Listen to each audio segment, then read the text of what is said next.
You know, right field in Fenway, you think about all the space really here. There's a lot of challenges out there. There's a lot of challenges, but here's the thing, especially about right field, is that everyone talks about left field, the Green Monster, how to play the Green Monster. Obviously, we've seen Hanley struggle with it this year. But for me, right field at Fenway Park could be the most difficult position to play in all the major league outfields. And the reason why, basically, is you have this pesky pole which is like 290 feet away or whatever it is. Yeah. And it immediately shoots out and gets real deep and then sucks back around to the point where we're talking having to cover, what is it, like 385, 390 out in the right center field gap. And they can run on you. Well, they can run on you, especially the if ball can run on you. If you get tangled up in the corner. You go ahead and take a look at the tape.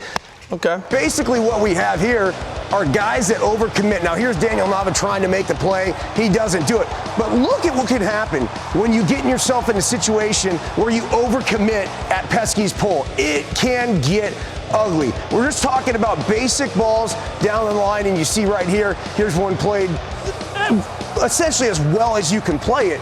But really what you can't do is overcommit. And it's almost like playing the Green Monster in left field, where, say, you overcommit going too far back up against the wall, then it hits off the wall and it's shooting back towards shortstop. Well, the same sort of thing is here with the corner. Okay, let's do it. I'll roll you one into the corner. So you're saying this is in the corner. This is it. So here I would be just overcommitted, and then you could have the ball all of a sudden go ahead and take off. Now, you have to know, you have to believe, if anything, when you're going over to this corner, I'm thinking to myself, okay, forget the fact that that's where the foul pole is, right? You Yep. see the foul pole, Pesky's pole. That's not where the field starts for me. I have to immediately look at almost the deepest part of that little curve thing that they have down the court. That's where I'm going to. That's where I'm going to make my commitment to. So you just go ahead and throw it there. I'm here. I'm not going to get beat. Now, you may end up giving up a double. You may even end up giving up a triple. But for me, I'm not going to give up the inside the park homer. No, chasing it around the corner. That's a lot like Kansas City. Now, the other thing is the height of that wall in right field. We've seen some pretty good catches out that way through the years.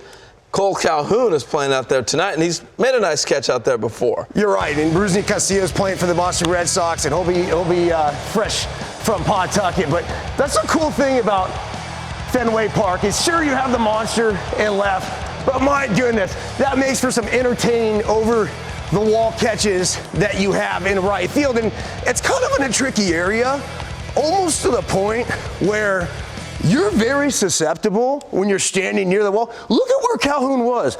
I mean, this is straight rib cage getting ready to get blown out. So you just, again, when you're playing the wall, you become aware of the situation. What I like to do, obviously we have this little warning track here, but every outfield that I would go into, it'd be like this.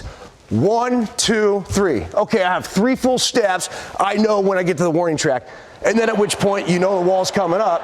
And when you have so much space out there in Fenway Park like they do, you just really have to have an idea of where you are. All right, we got Eric Byrnes in 42. What do we got to do? We got to challenge him, right? You ready for the challenge? Oh, it's ready. Here we go, the Fenway Park Challenge. Oh, bring it back, Spider-Man. Mercy.